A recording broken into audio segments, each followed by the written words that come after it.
Well, I see that we have a very interesting and I'm sure articulate group here.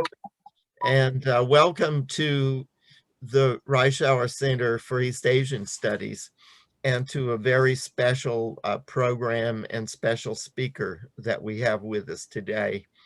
I think almost everyone here well knows Professor David Lampton, Mike Lampton, who is one of the preeminent figures, of course, in China studies in the United States, has served as president of the Asia Foundation in a range of other policy related roles. PhD from Stanford University, a distinguished series of volumes on China and the world. Um, Previously, of course, the Dean of Faculty Affairs here at SEAsia Johns Hopkins University. Today, he's going to be speaking on his latest book, Rivers of Iron, Railroads, and Chinese Power in Southeast Asia. I could go on, but I know you would like to hear from Mike Lampton. Mike, it's a pleasure to have you with us. Yeah, it's so good to be back to SEAsia, albeit virtually, and I just encourage the monitoring system now is spitting out passes, and I was in my office for the first time in a year yesterday. So I feel halfway back physically and mentally. I'm 100% back and glad to be with everybody. I want to thank you, Kent, for the nice introduction and making this opportunity available to me. And I want to thank Neve for all her hard work in getting this program organized and executed. And though he hasn't been introduced, when the time comes, I want to thank Ambassador Scheer for his participation in this program as well. I just, by way of preface, what really excites me among the many things about the SEAsia community is how many people are working on topics that are, say, mutually reinforcing in some sense and additive. And of course, Professor Calder been working on continentalism, Deborah Brautigam on, albeit in Africa, on the kind of investment and development going on there that China's involved in. And Daniel Markey and his book on South and Central Asia and China's BRI activities there. So SEAsia, I haven't done a head count, but it may be that we've got as many as any place in the world working on this issue. I'm sure that's true in per capita terms, if not aggregate quantitative terms. So anyway, this is a welcome opportunity for me to get some very knowledgeable feedback on a project that took 5 years of my life. And of course, it's still taking time, and I'm greatly interested in it. I also want to make clear that while I'm the one doing the talking, I had 2 co-authors, and these weren't symbolic co-authors. They were actual equals, partners in the writing and the research and the conceptualization of this project. One is Selina Ho at the Lee Kuan Yew School in Singapore, and one is Cheng-Chwee Kuik at the National University of Malaysia. And this project, quite and very honestly, could not, I believe, have been done by one person. We covered 7 Southeast Asian continental countries, plus Indonesia, plus China, and of course, the United States itself figures in. And so you've got a broad range of countries you're concerned with, and they differentiate according to economic level, cultural, linguistic, types of political system, colonial or non-colonial heritage, and so on. So it's an extraordinarily diverse area. And I think it took a team to do it, particularly given our research strategy was really two prongs. One was to look at local newspapers, local print sources, local documents, also look at multilateral organizations, regional organizations, and all their printed output. And that provided sort of the intellectual grounding and information that let us pursue the second part of our strategy, which was interviews. And we interviewed in about 158 organizations. And when I say interviews, I should make it clear that I have a pretty liberal definition of interviews. There were one-on-one interviews, or the three of us and one respondent in face-to-face interviews. But often, particularly in some of the more authoritarian states, interviews are a kind of collective undertaking. In other words, you might be in a room with anywhere from 10 to 50 people. In one case in Hanoi, as I recall, we had upwards of 50 or 60 people. It was more like an awfully big seminar or just a big public event, but we were able to ask questions. So in any case, 158 organizations across all these countries, and also multilateral organizations like the World Bank, the Asian Development Bank, and then, of course, all the various government institutions in these countries and localities. So it was a very extensive 5-year-long process. Also, given the elaborate character of the process, it was pretty expensive, at least for a social scientist such as myself. And I, by all means, want to thank the Smith-Richardson Foundation for the funding, the basic funding, but SEAsia played a big role, and Stanford University did as well. So there were several organizations that made this financially possible. Now, when you do a book, and particularly when you've got to make a strategic decision, do I want to spend, in my case, 5 years on this topic? Is it worth it? Is it going to be illuminating? Will it be interesting? And I have no regrets whatsoever. This was a terrific, at least in my idea, fun project. I learned an enormous amount. It gave me a chance to move beyond China, where I had largely concentrated. My colleagues were teachers and colleagues that taught me a lot. So this was a very, I think, broadening kind of project. But in any case, if you're going to spend 5 years of your life, you want to have a basic purpose and a basic question. And my basic purpose was, we are now in an environment, particularly with respect to China, talking about decoupling. That is, breaking up value-added chains, strategic dependence in strategically important goods, and a certain amount of this will occur no matter what one thinks about it, and probably a certain amount of it should occur. But this book is dedicated, as it says in the preface, to a slightly different proposition, and that is that basically we are dedicated to the proposition that walls and barriers are the past, and connectivity and interdependence are the future. We'll go up and down, but this project is really about connectivity. And the preface says it's dedicated to the proposition that building connections is the future and building walls is the past. Now, of course, this week, this month, and probably for the next period of time, we're going to see walls going up, at least in US-China relations and in all of the multilateral relationships that bear on that. Now, getting from that just sort of overview, just give you a sense where the project came from, how it proceeded, what was involved.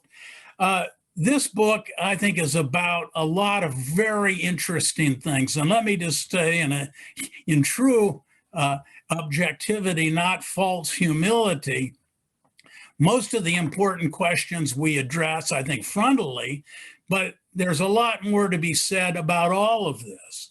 And this project is a unfolding project. So there are going to be a lot of things that happen that were unanticipated, that we couldn't have foreseen. Some we probably should have foreseen, but didn't. So, but I think the book has the virtue of at least asking the right questions. One of the questions was, this is about the building of a high-speed rail network linking China to Southeast Asia. And if you could put up the map, Neve, I think it'll be helpful to everyone to see what the real estate is that we're dealing with. So this map, you know, at least in my scholarly life, ideas have struck me at kind of odd times.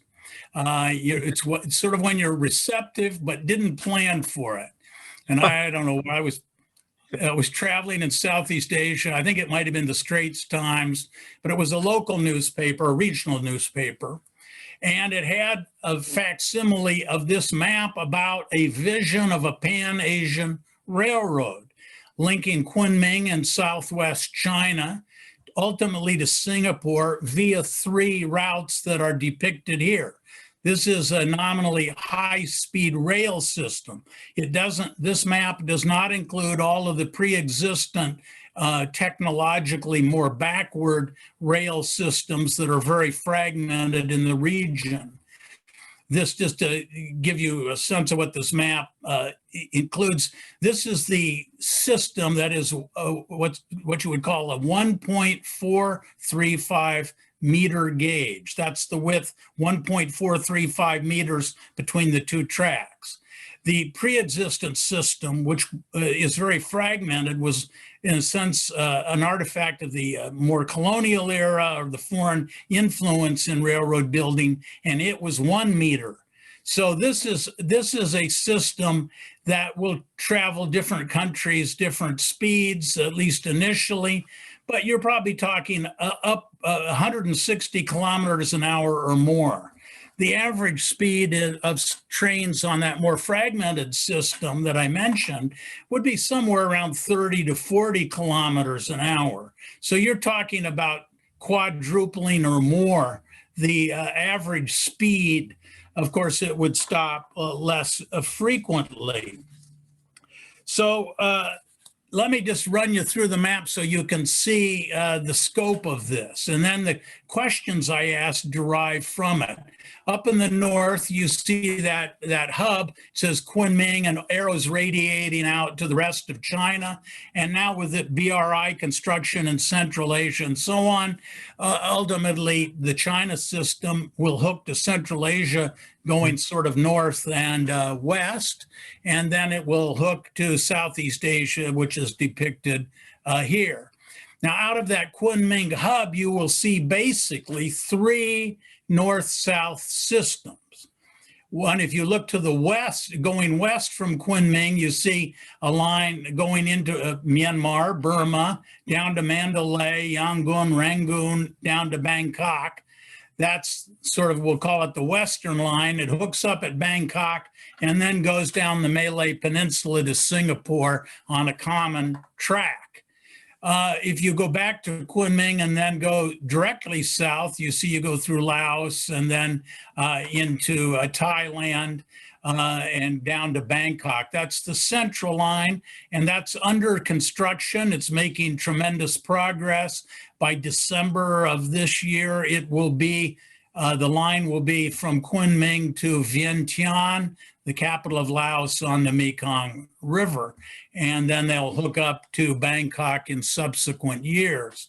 So that's the central line. And then at Bangkok, it hooks up to that line down to Singapore. And then if you go east, you're Kunming to Hanoi, down to Ho Chi Minh City, Phnom Penh, Bangkok, and then once again on the common line down to Singapore. Each of these lines is longer than the Transcontinental Railroad. So it's enormous, and the terrain is very challenging. And in the case of Laos, there's a lot of unexploded ordnance left from the air war the United States fought in the 60s and 70s over Laos airspace. So anyway, one morning looking at the paper and a facsimile of this map appeared, and I said, my gosh, this is going to be a heck of an engineering task. But even more challenging than the engineering is going to be the political engineering of getting China to get an integrated system which crosses many different kinds of political and economic systems, culture zones, and so forth. So the political engineering is intrinsically an interesting political question. And my simple-minded question, which I said I always try to start my research with, is, can China do this? We all know that, first of all, looking at implementation of projects in China is usually very challenging, certainly big projects. But China has certainly a political system that's much more authoritarian than some in the region. China isn't always as let's say, sophisticated in its foreign policies towards smaller countries as you might hope. And so how much cooperation can China get, and how can China produce this cooperation? And then once the projects get going, what are the implementation problems? So that was the sort of basic preoccupation of the book. How did this vision come into being? And then why did China push in this direction? And what are the problems China's encountering in its push to realize this system? So I think that's the first thing to say. Now, what are some of the macro questions that this project deals with beyond the ones I just mentioned? First of all, a prior question is, how did China get a high-speed rail industry? How did it have one to export?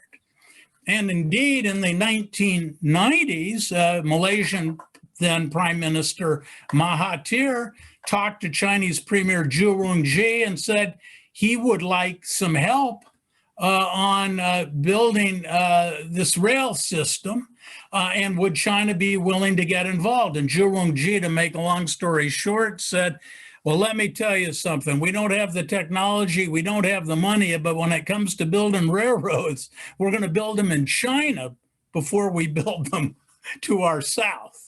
So in the 1990s, China had no high-speed rail. It didn't have the technology. It didn't have the capital. It didn't have the companies, quite frankly, that could do it. So the first time the Southeast Asians approached China, China was really in no position to do it. And what we see now is a convergence between Southeast Asian desire to move ahead in general terms, and each country has its own particular attitudes, but generally there's a regional willingness to hook into this system, at least under what they would consider appropriate conditions. But where did the industry come that China was able to, after year 2000, agree to move forward with? And the fact of the matter is that China created it had industrial policy that was built on the proposition of, we'll let foreigners in to pieces of our domestic railroad technology expansion as long as we can get the technology and create our own brand coming out of this. They traded their big market in the short run for long-term acquisition of technology and the creation of a Chinese brand. And they had a remarkably entrepreneurial railroad minister, Liu Zhijun was his name. He's a fascinating study. I think it proves that it matters who you have in leadership positions. And so you basically had a good negotiating strategy to bring in foreign capital and technology. You had an entrepreneur that could drive it through the Chinese system. And he developed in the space of about a decade from ground zero, literally, in the industry to, I think you would have to say now China is a global competitor of the global leaders in this industry, which would certainly be Japan, France, Germany. The Canadians play a major role in this. South Koreans, some role. So you've gone from ground zero to a globally competitive industry, and that's a real story that created this precondition. Another whole set of questions is, of course, pertains to the future. And that is, once the system is implemented, and I'll come back to how fast and how completely or incompletely that may happen. But if anything like this system is completed, and I think, can see the day when that central system to Bangkok, I'm 95% sure it'll be to Bangkok down that central line, not later than the end of this decade, and probably before. The one through Vietnam and the one through Burma, I think, are much more iffy. But I think, if we look 20 or 30 years down the track, what we will see in Southeast Asia is a system that looks remarkably like this, although it may have components built by Japan or others, or China may go into consortia to build it. So lots of ways it can go. But certainly the central line is going to materialize, I believe, by the end of the decade, at least to Bangkok, and probably further than that. But all of that's an interesting story. But a whole other set of questions concerns, well, what effect is this kind of economic integration going to have culturally, economically, and strategically on Southeast Asia? And conversely, what will it mean for the Chinese economy? And to make a long story short, I think China's vision is making itself the hub of economic activity in Asia. As one memorable interviewee put it, in the 80s, we were talking about flying geese formations, and Japan was the head of the pack. Well, we're talking about flying geese now, but it's going to be China. This is a Chinese. Now, you can dispute the proposition, but I think it conveys to you a sense of the dynamism and confidence that's driving China forward, and of course is disconcerting to some extent to many potentially competitive powers, not least the United States.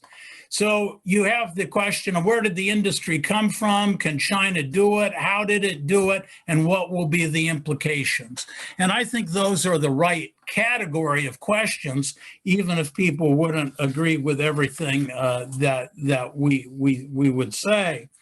Now, I want to say a bit about research strategy. And how am I doing on time here, Ken?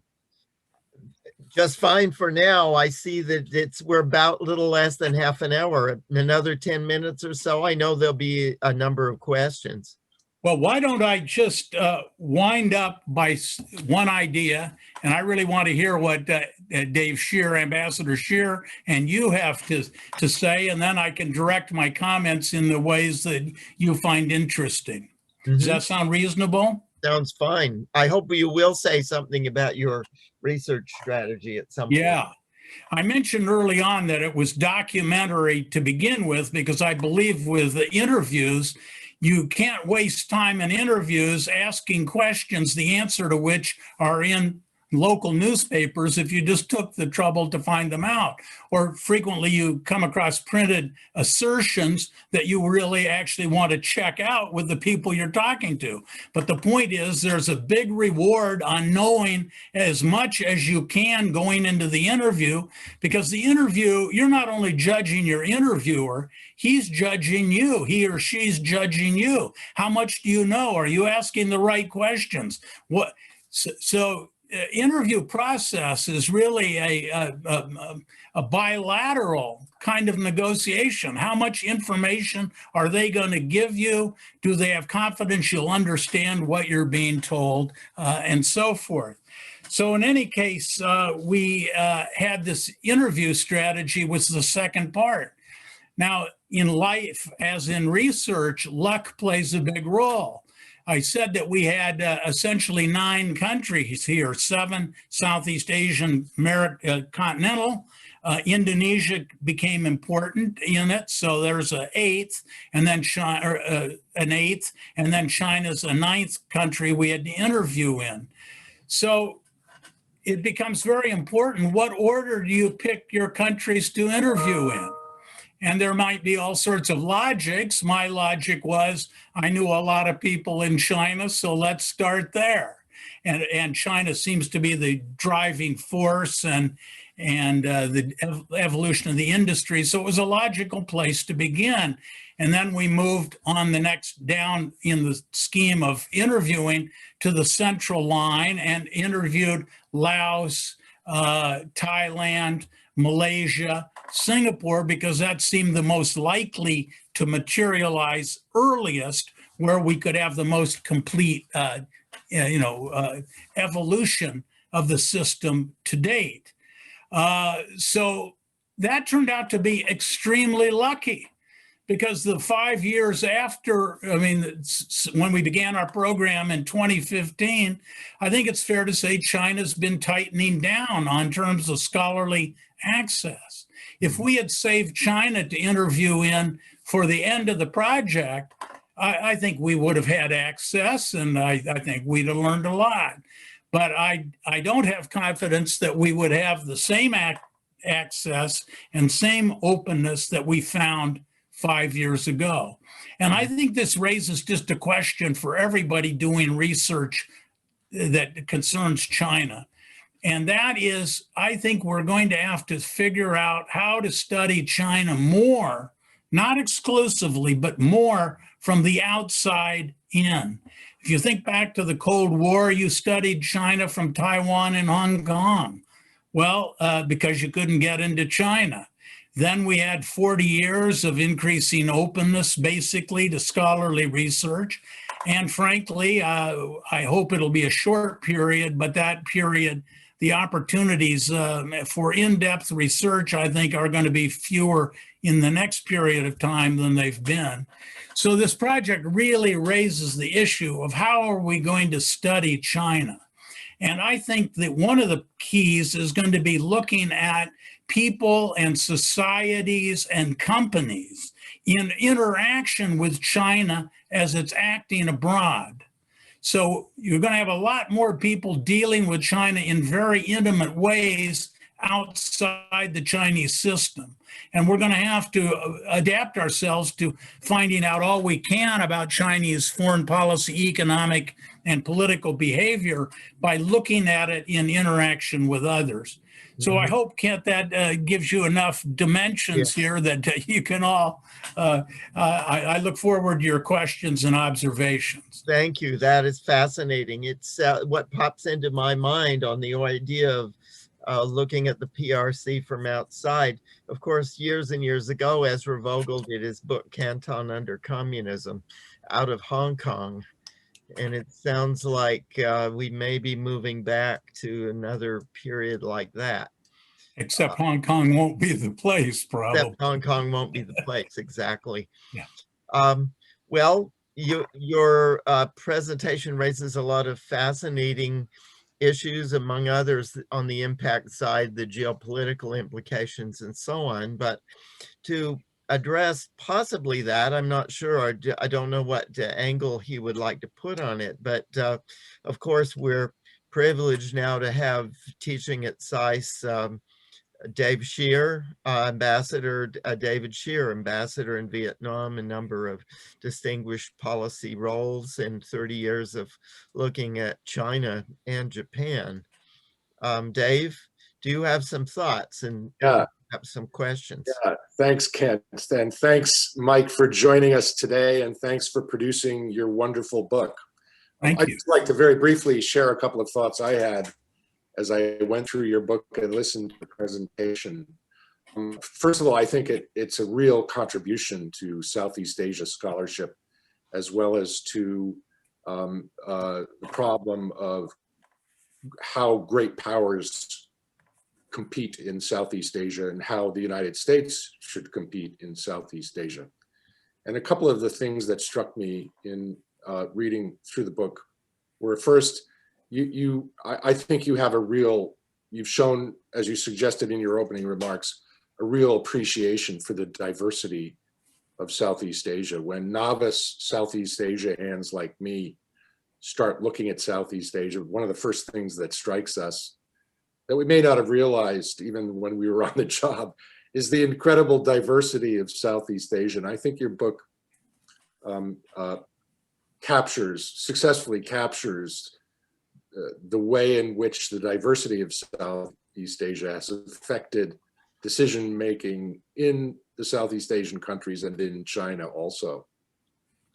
Second, your stress on the agency of Southeast Asian countries is also something that strikes the novice Southeast Asia hand very strongly. These countries do have agency.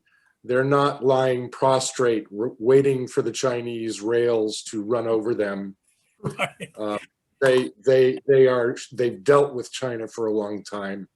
They know what their interests are. They're shrewd negotiators, and they don't necessarily need the United States to step in, form alliances, and take over everything.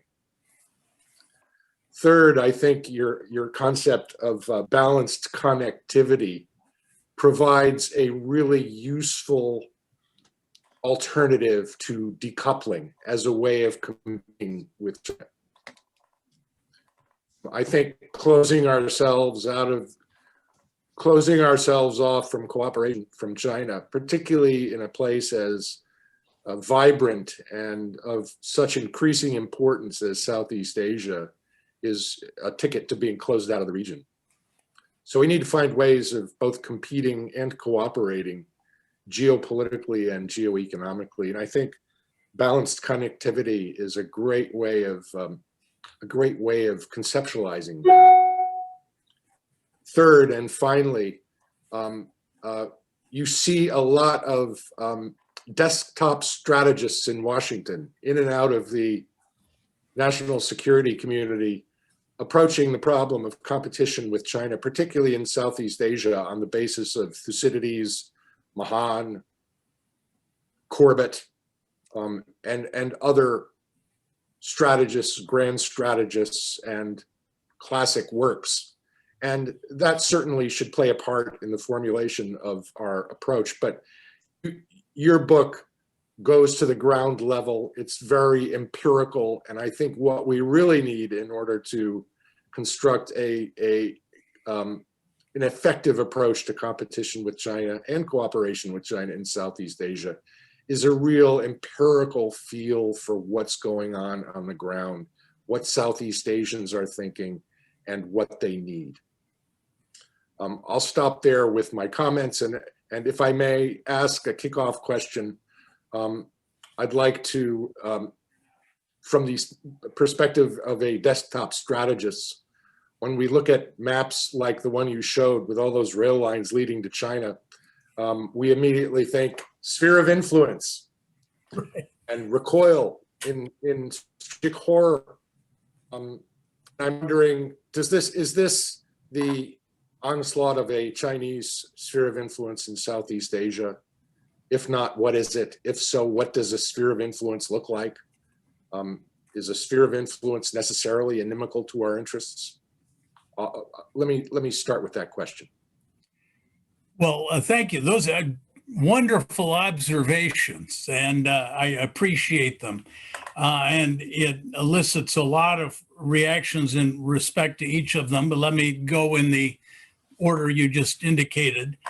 Sphere of influence. Well, of course, in a sense, China's always exerted some influence, whether it's been cultural, military, economic, and one of the anxieties of, I would say, many of these countries' similarities, although it expresses itself differently among the countries, is anxiety to greater or lesser extents about cultural, what you might call autonomy.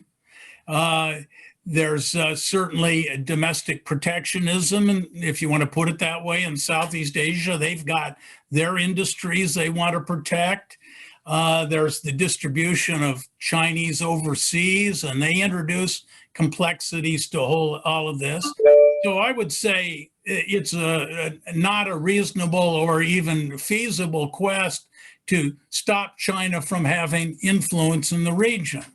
And that gets me to, in a sense, the Chinese can do the best job at limiting their influence if they're not dealing with these countries on a sophisticated, at least vaguely mutually beneficial basis. So I would say one of the biggest impediments to Chinese influence is often Chinese behavior, and we could talk more about that. But the maritime states in Southeast Asia, at least on the continent, tend to be a little more alarmed about hooking up intimately with China than some of the more insulated states. So, but sphere of influence, that's where the idea of balanced connectivity comes from. If our game plan is to slow down, however we might think of doing that, Chinese influence, I think, well, first of all, it's reactive and we're always going to be behind the 8 ball.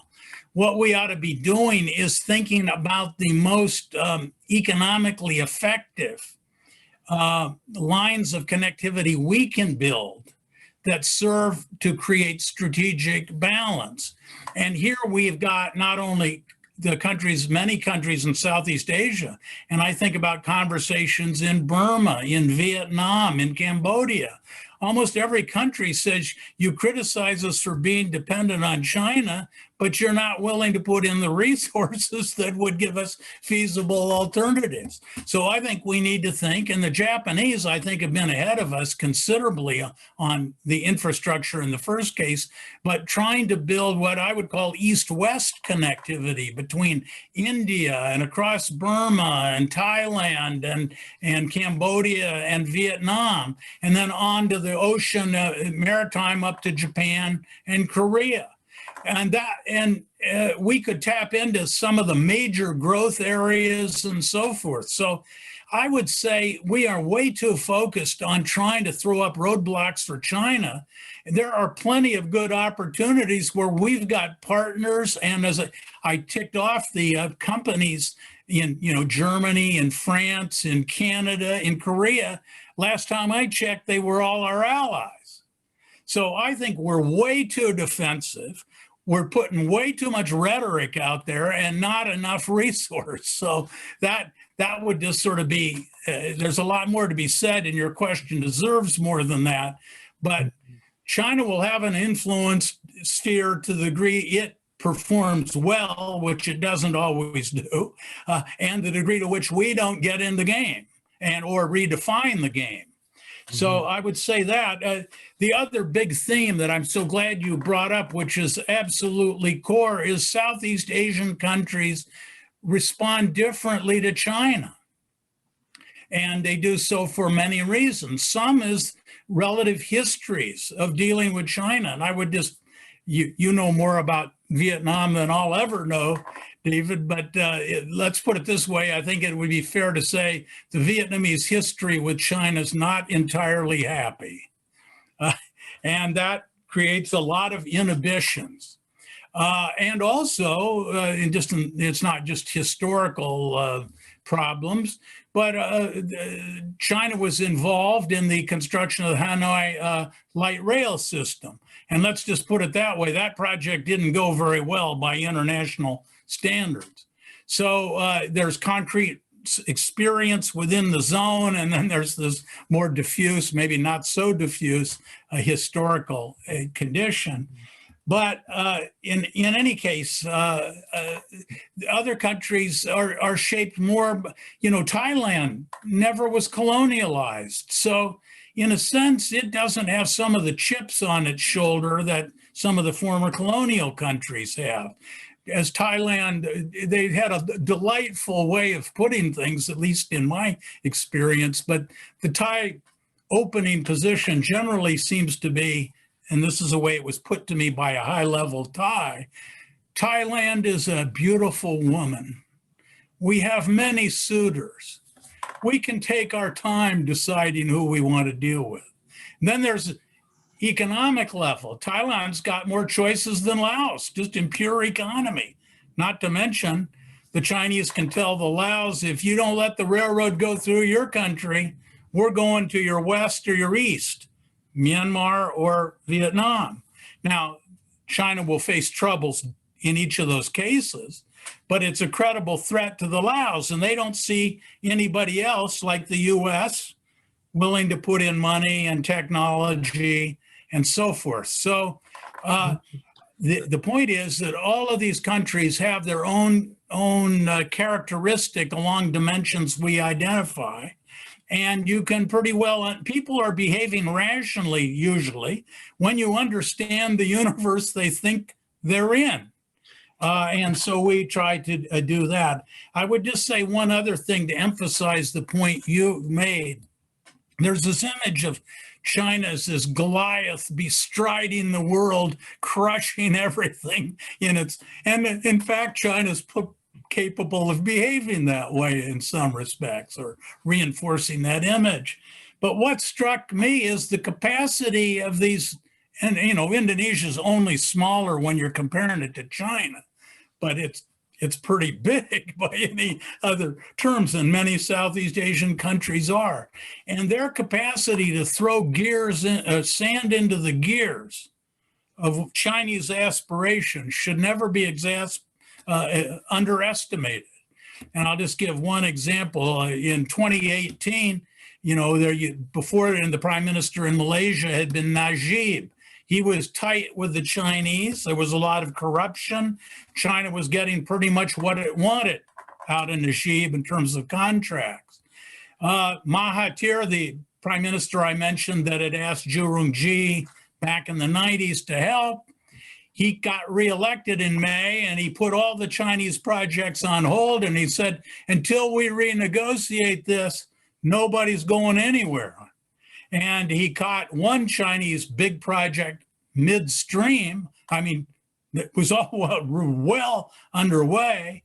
And another project from Singapore to Malaysia, Kuala Lumpur, was suspended and put out, was going to be put out to bid again at a time in the future. And Mahathir was able to wring a less cost for the project by a considerable margin. He got the train route changed somewhat to go through areas that were of greater benefit to Malaysia.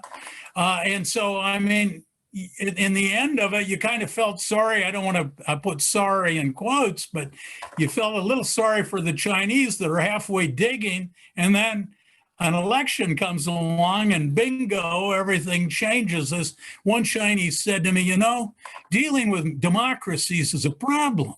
They keep changing governments or key actors. And so you get something, negotiated, and all of a sudden the whole chessboard changes. So this is the reality. And, for Americans, I think we just need to see that the rest of the world's got some smarts. Well, Mike, thanks very much for that. Maybe just one quick question that I had relating to what you said, and then I do see that we have some questions and the floor is certainly open. You said that maritime states have been more reluctant about China's overtures, and you mentioned Indonesia.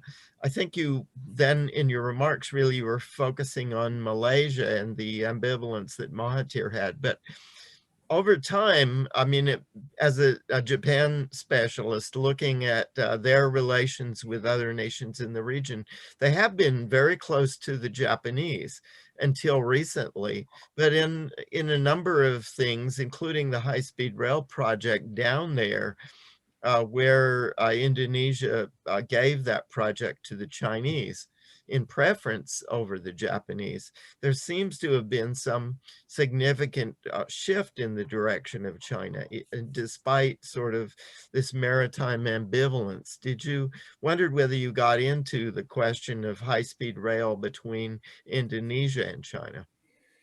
Yes, the Indonesia case is really interesting, and we had to go to it because in the sequence of projects, the Indonesian one actually was the earliest.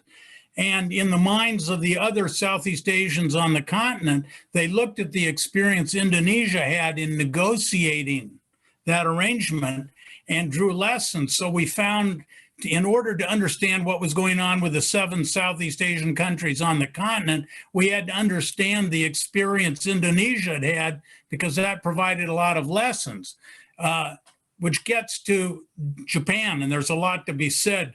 But you're right, Japan was bidding for that stretch of line from Jakarta to Bandung. But the big prize was going to be the line from Bandung to Surabaya across the spine of Java.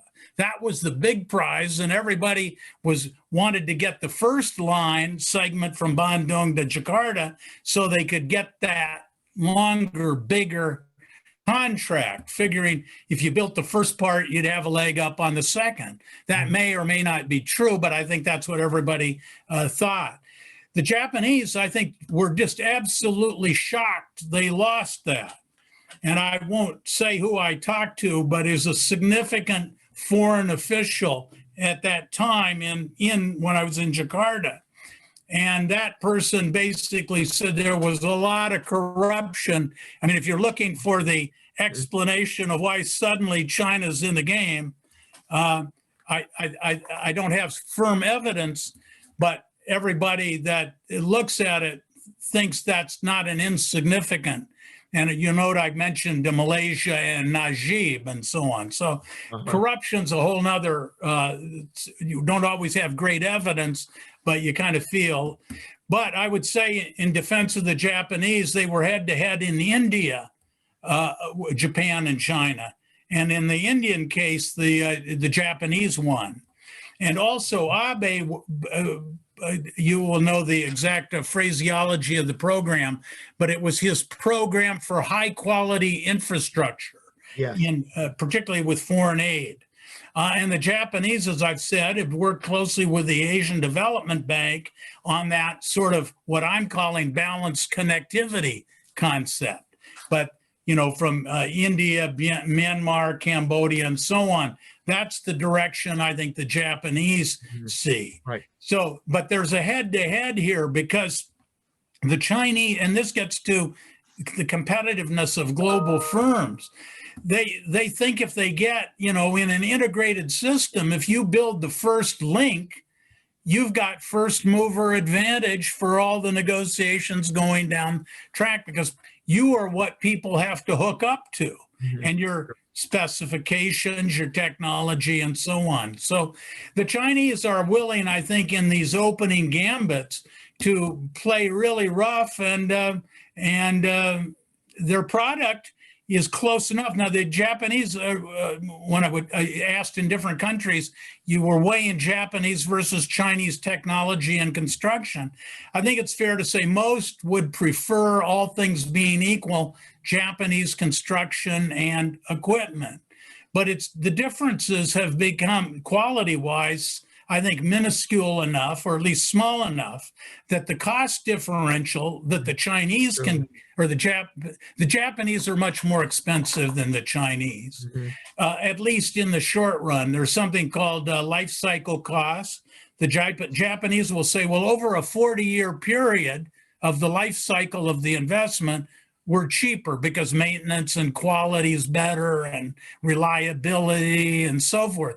But in the short run, that's to say 5 to 10 years, the Chinese are generally going to be cheaper. And politicians, you know, aren't around forever. So if they can get a project up and running while they're still in power, that's a big advantage for a politician. Thank you. That's actually what I think won for Indonesia for the Chinese was the cost.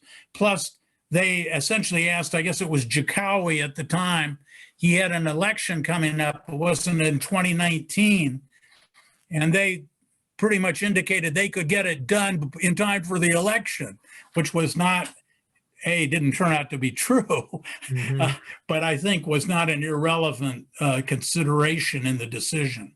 Sure, thank you. I see and this is a testament to the breadth of the dialogue we have here.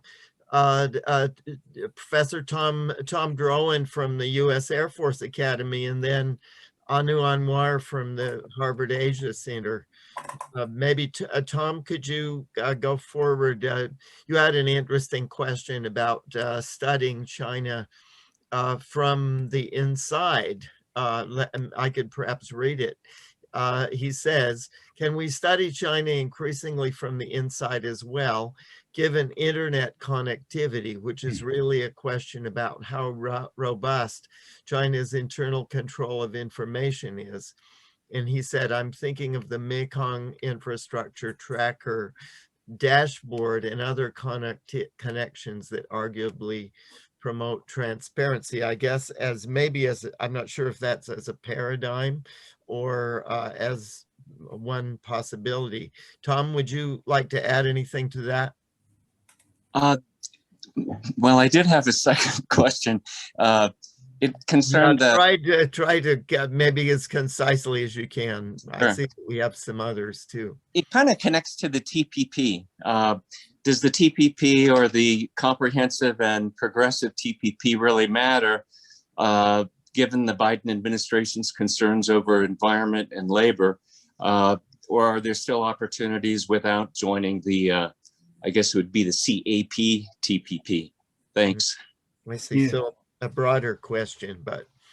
Well, you got a lot of questions. One sort of research strategy, and one is the TPP successor, CPTPP, and so forth. Let me just take the last one because I think I can be at least concise. That doesn't mean 100% correct. It just means concise. But I'd make a proposition. I think it was a big mistake for us not to get in TPP. Japan, blessedly, in my view, took the opportunity to move ahead nonetheless, but the CPTPP is not exactly, and you'll correct me, both of you or anybody else if I'm wrong, my sense is the Japanese and the negotiation process produced something that I think the US would think was a little lower quality, not, quote, high standards as we had in mind. Higher standards than prevail in other arrangements, so all to the good, so not being critical. But if the US came in, I think you got two problems. One is the Democrats are pretty gun shy on free trade arrangements in general right now, and we can all understand why that might be, their labor base and unions and just the outcome of previous negotiations as popularly perceived. So I don't think that anytime soon we're going to get into CPTPP. Could be wrong about that. Life's full of surprises, but I would think that's kind of a second term objective, maybe, if the Democrats get reelected. But your question really is would that arrangement or other arrangements provide us a way to get more involved? And I think we were just in an interesting evolution. There are other emerging arrangements. Of course, there's the ADB, and we could get that amped up even more. But you have the Quad, Australia, Japan, the United States, and India. And those are sort of key players in this sort of balanced connectivity. So I would think, without knowing all of the limitations that might exist, there is a framework of the Quad that's thought in strategic terms, but strategic shouldn't mean just military. It, in fact, in my view, ought to mainly mean economic, because if you're not doing well economically, you're not going to be doing well on anything else, and you're not going to be attractive. So I would hope that the Quad becomes at least a focus for thinking about things other than military. I don't mean excluding military considerations, but building on that. So my answer to your question would be every project, every country will be its own story. But yes, I think there are ways that we could have multilateral trade-like arrangements that would help us be more effective. Now, on this inside out research strategy, I certainly, first of all, I thought I tried to say, I don't think all interviewing in China is going to be dead just in the traditional sense. We all have for 40 years been building up networks, and we may not see those people as often as not, but I'm like everybody else on Zoom conferences. Of course, those aren't exactly private and beyond the reach of the system, so people self-censor. But I do detect, and it's therefore I think an internet strategy is important, but also there are hundreds of thousands of Chinese citizens all over the world.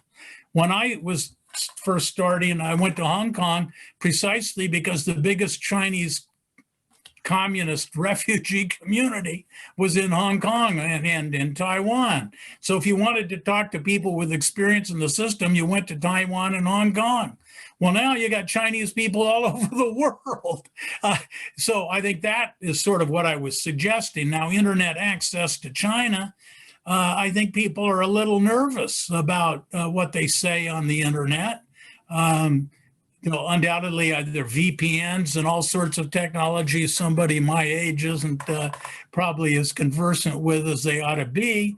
So I'm sure there's a role for that, but I think there are going to be inhibitions on that as well.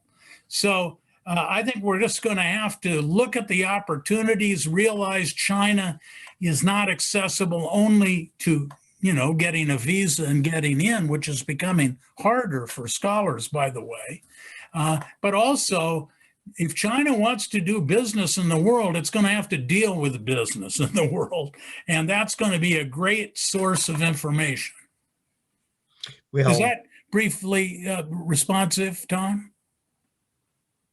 Yes, thank you very much. I'm sorry to tack another question on, so I'll go mute. Thank you very much. Thank you. Thanks, Tom. Anwar from the Harvard Asia Center. Thank you. Thank you, Professor Lampton. It's very illuminating presentation. I think that one of my question part already asked by Professor Calder about Indonesian issue, but I want to ask the broader picture. I mean, in terms of the infrastructure investment in Southeast Asia, yearly, in terms of amount, we see that Japanese investment number is quite higher than Chinese. So higher than what? Higher than the amount that invested by China in the infrastructure investment sector.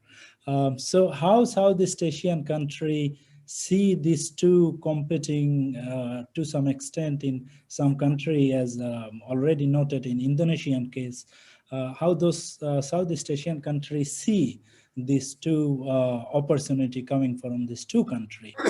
And other part is that, is there any way that two countries can work together in terms of developing the infrastructure in Southeast Asian country? What do you think? The two countries being China and Japan can work together to build infrastructure in Southeast Asian countries. Well, I'm not, there's certainly Kent and many people on this Zoom conference will have their own ideas and maybe more grounded than me. I think the odds of Japan working with, of course, Korea is its own special case when it comes to Japan, but certainly the United States and the European French and Germans, Italians to a extent, Canadians. I see opportunities there for more cooperation than I see between China and Japan.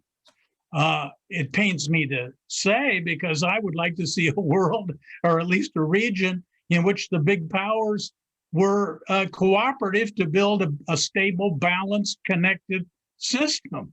So I'm not reveling in the conflict I see between China and Japan, but I do observe it. And so I wouldn't think, and indeed the Partnership for Quality Infrastructure was explicitly to compete with Japan. Japan to compete with China. Also, my colleagues in this case went to a couple of conferences where the Chinese and the Japanese, it was like a convention where you're selling equipment, high-speed rail and rail-related equipment and signaling and so forth. And they were at each other's throat. I don't mean in a physical sense, but in a competitive business sense. That the Japanese basically say, we do a good job, it's going to run right, and you can have safety. I think you've had, until there was a crash of a Japanese train in Taiwan, they basically hadn't lost anybody on a Shinkansen kind of safety. So they were safety and quality. So I think that was the Japanese pitch. Also, they, would privately say, I just lost my image here. I've got to get back on here. I think you can hear me. We can see you. Yeah, you can all see me. I can't see you. And I like to see you if I can. So in any case, the Japanese are, I think, competitive. They're more expensive, but they argue for quality and safety. The Japanese, though, aren't so responsive, at least from the interviews I had, to the kind of parochial needs that consumers might have, like getting reelected in 2019 if you're in Indonesia and want the project to show off in your campaign. Mm-hmm. So I think the Japanese are not as competitive in many of these countries. But this gets to be important. You find that Japan is doing well with India, doing very well there. And so I think but the likelihood of China and Japan cooperating, their cultures are, corporate cultures are so different. The Chinese basically, as one person explained it to me, is let's sign the deal now and work out the details later. My sense is the Japanese are a lot more systematic in that sense. And so I wouldn't exclude anything. I wish they would cooperate more. I think the region would benefit. But strategically, Japan and the US are seeing China as a strategic problem, not to be bolstered. And so I think that mindset. Yeah. Also, just on that you raised the issue in a sense, Anu, of finance capability. Laos doesn't have a choice on finance. Nobody else is going to finance it, period. China or nothing. Thailand originally was talking to the Chinese about finance, but the Chinese wouldn't give them the rate that they gave Indonesia. And so Thailand said, okay, we'll finance it ourselves. Well, that's a fine decision if you have the money to finance it yourself or the credit to get more favorable terms somewhere else. So each of the financing's really complicated. But I think that, the richer you are, the more choices you've got. Singapore doesn't need anybody to finance its participation. Malaysia, it's in worse shape than Thailand, but Thailand's in better shape than Vietnam. Mike, there is one small nuance of an update that might be interesting to you in this connection. As preparations were going forward for Xi Jinping's visit to Tokyo, which was supposed to have been just before the Osaka summit, I think that this issue arose in the fall of 2019, if I am not mistaken. There was an agreement at the policy level for Japan and China to explore the possibility of high-speed rail cooperation.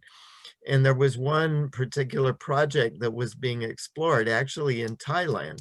I'm not sure if this relates to, of course, it was a matter of Japanese participation, some technically sophisticated aspect in a broader project. My recollection was that it was largely a Chinese project. Yeah. So there was that. At the policy level, there was that, and also when Nikai went to Beijing for the Belt and Road Forum, Secretary General of the LDP, he and Xi Jinping met and they agreed on the concept of Japanese cooperation with the BRI.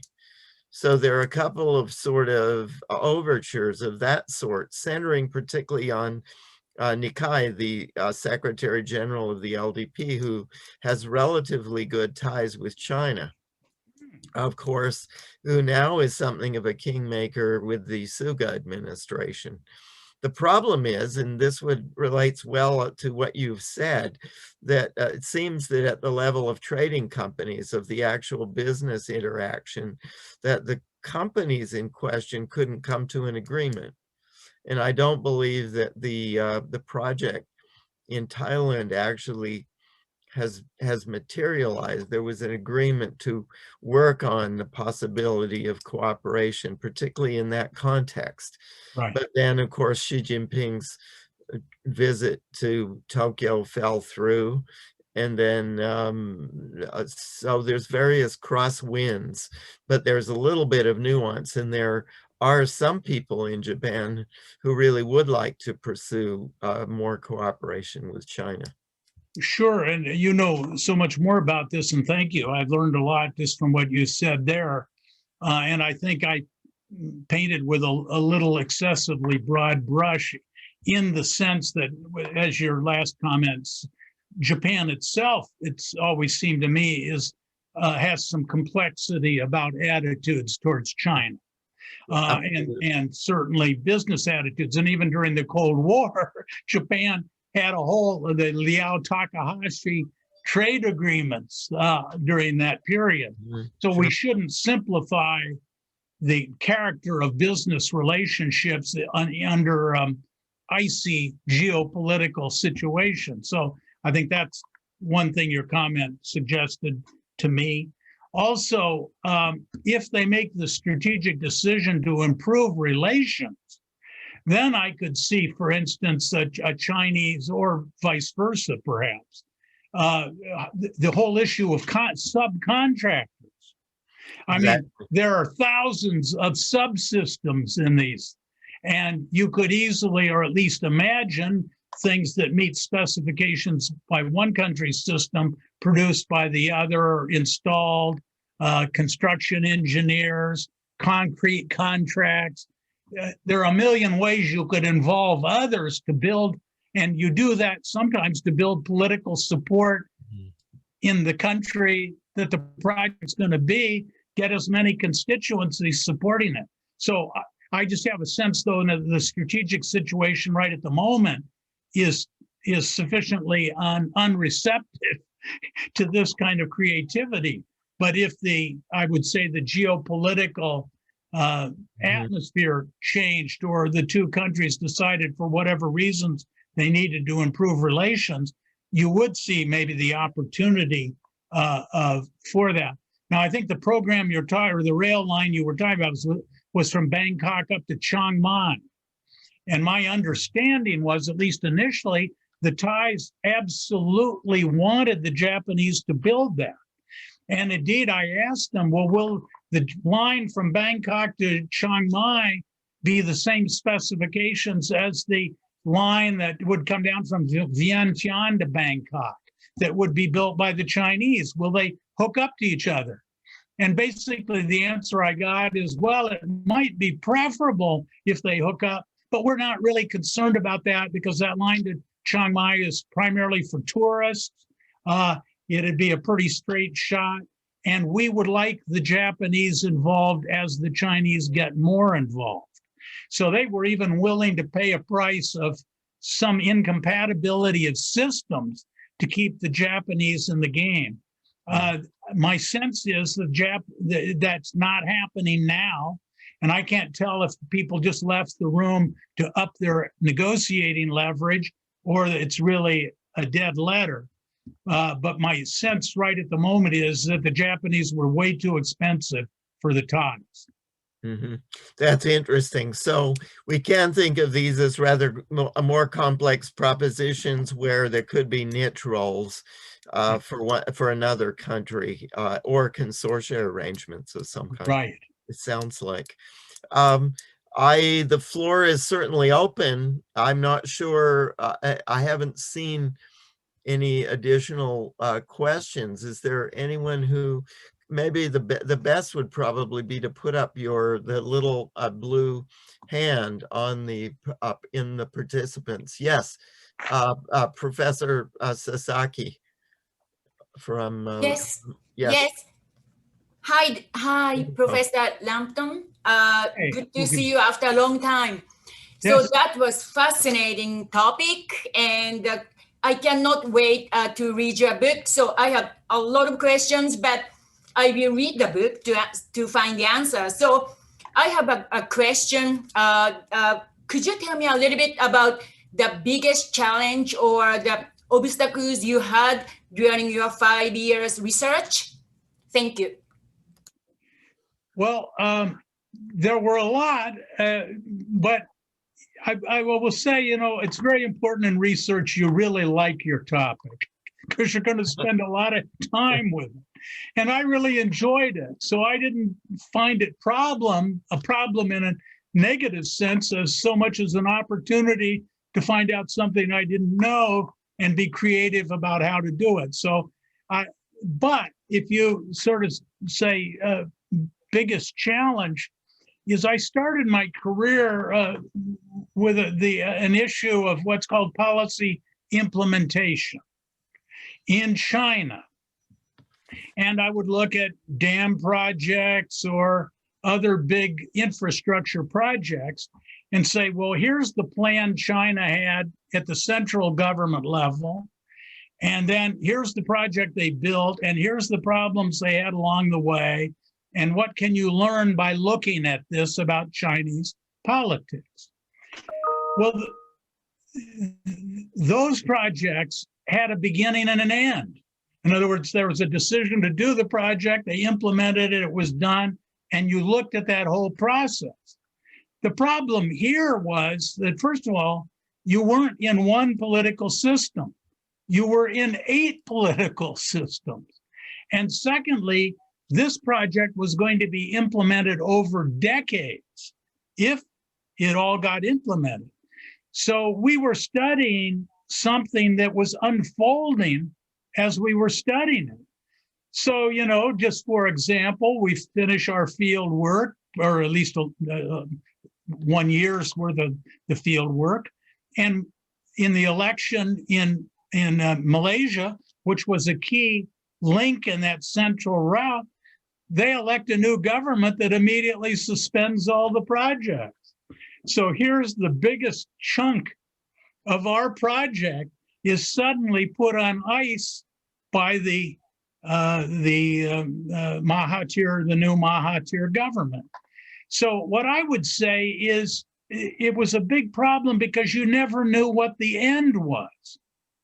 You never knew because it was an ongoing project. So it's very difficult to study an ongoing project and yet have broad comparative questions in mind because you're never quite sure how the project is going to end. So I would say, I don't know if that's a problem or an anxiety, but we were continually concerned that somehow what would happen on the ground would invalidate our whole project. So that didn't happen. And I guess we judged that it was unlikely to happen because it was our judgment that this is a very economically attractive area for China. It's a flagship for the Chinese. It's written into Xi Jinping's party constitution, BRI. And therefore, not only does the region want it, but China wants to have a success. So, but I think that was our biggest anxiety of when will you ever be able to say this has ended, and how will you ever know you're at a decisive point? Thank you. I see Dave Scheer, you have a question. Thanks again, Ken. One more question. My sense is that Yunnan has a huge and growing relationship with continental Southeast Asian countries. It has a border of over 1,000 miles with them. And Kunming, of course, is the hub for the railway system. Can you describe the role that Yunnan plays in the decision-making between Beijing and Southeast Asia capitals? Yes, I think I would just start out by saying I think that is a great topic for a lot of books. And I would say that southern tier of provinces, of which Yunnan is very important, dealing with Southeast Asia. But I would say Guangdong, Guangxi. I would also include Sichuan in this, but it's not right up on the border. And then Yunnan. And Yunnan, I would think, is among the probably the most single interesting. And one of the big points in the book is that not only should we think about Southeast Asian countries having agencies, but we have to see provinces in China as important actors. I mean, provinces in China would be countries anywhere else for the most part. And yet we kind of get lost in the enormous Chinese administrative hierarchy. So Yunnan, I think, is very important. And you ask, how are they important? Well, first of all, there are regional and provincial construction companies that want contracts and often promise, I'll take an example of a Shanghai company, I think it was a Shanghai company that bid for that light rail system in Hanoi. And they hadn't even had a foreign contract before. This was their first venture out. So you've got a lot of provinces that want to get involved in globalization. China's beginning to offload, its labor-intensive industry to Southeast Asia, shoes, textiles, build supply chains. These provinces want to build supply chains. They also have the communities slop over the border there. And so overseas Chinese communities in Thailand and in fact for Burma are all important considerations. Yunnan has been a driver because I think it sees itself like Bangkok in a sense and like Chicago. In the development process, you develop these regional nodes that become the cross intersection to go in multiple directions, multimodal. Bangkok, both ports nearby, land, highway transportation, east-west, north-south, same as Chicago was. And Kunming is that.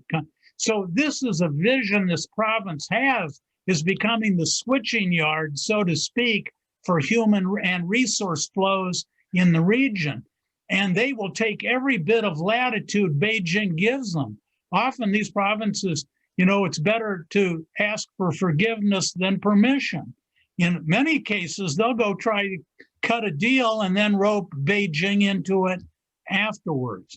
So the book deals, there are books and books to be written, and our level of detail is, I would say, suggestive, not definitive.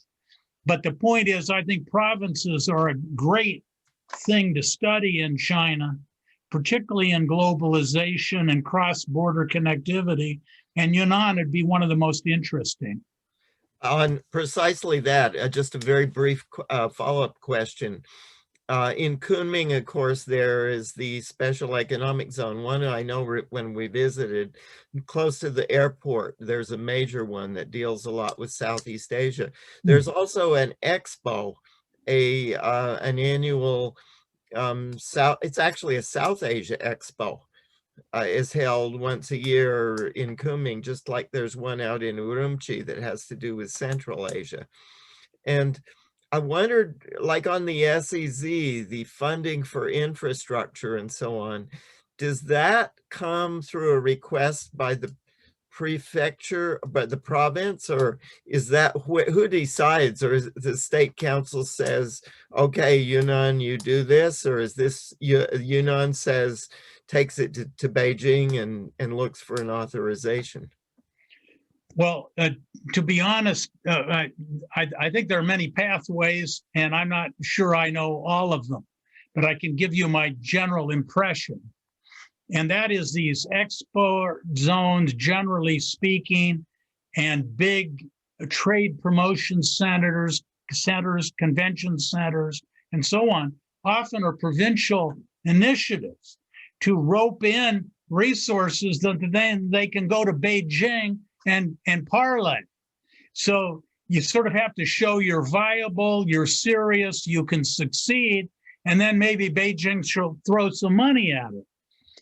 I forget which southern tier province it was so anxious to become a connectivity point. It might have been Guangxi, that they actually, or Guangdong, I can't remember, started a railroad without permission from the center, figuring that once we got the metal to the ground here, they're going to have to bail us out. So my sense is on those kinds of things, this is where you would look for the entrepreneurship at the provincial level. I'm sure there are areas like, Guizhou. Guizhou is becoming a center for big data, which is like a big national security priority. So if that's the kind of thing you're in, I'm sure the center is right down at the ground level helping. But on pure trade matters and so on, I would expect that's the area where the provincial governments take the most, and the strategic areas, Beijing would play a bigger role. If there's real estate involved, the provincial government gets the income from selling real estate, I suppose. Is that correct? Sure, yeah. Unless it was a central government organ that owned the land. So the central government does control land even within provinces. So I would think the central government could dispose of property like military property, for instance. But yes, generally, local revenues are highly dependent on real estate transactions and pure land sales, which of course ends up generating corruption, because if the local government doesn't get enough money from the center, it expropriates land from people that have been on it, and then takes the revenue and spends it in whatever way they spend it, which may partly be for social benefit and partly for the benefit of the people doing the transaction. Yeah, that was the real last question that I had, was the role of real estate transactions in driving some of the railway politics that you're talking about. Well, that comes up on, there are many ways you get to the issue of financing the railroad. Mm-hmm. And one of the ways you finance is, of course, collateral. So take Laos. Maybe you got to give the China, if you can't pay the bills, maybe you got to give them a mine or a plantation. But another stream of revenue is development rights along the railway. Mm-hmm. And so commercial hotels, stores, shops, all of the accoutrements of a transportation corridor. And so the Chinese argued with the Thais for a very wide corridor that they would get development rights in.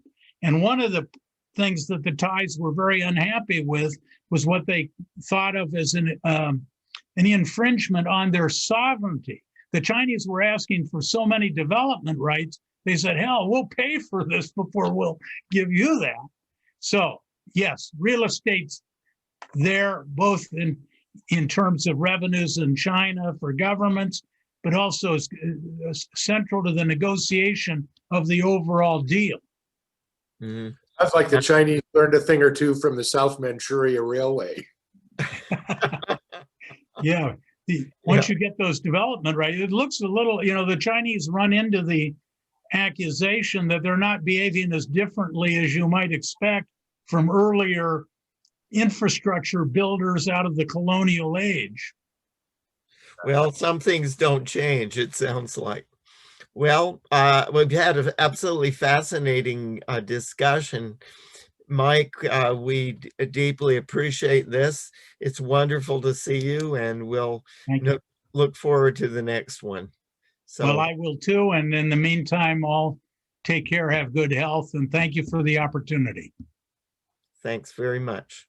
And thank you, everyone. Thank you, everyone, for the Thanks, Mike. participating. Thank you, David. Right.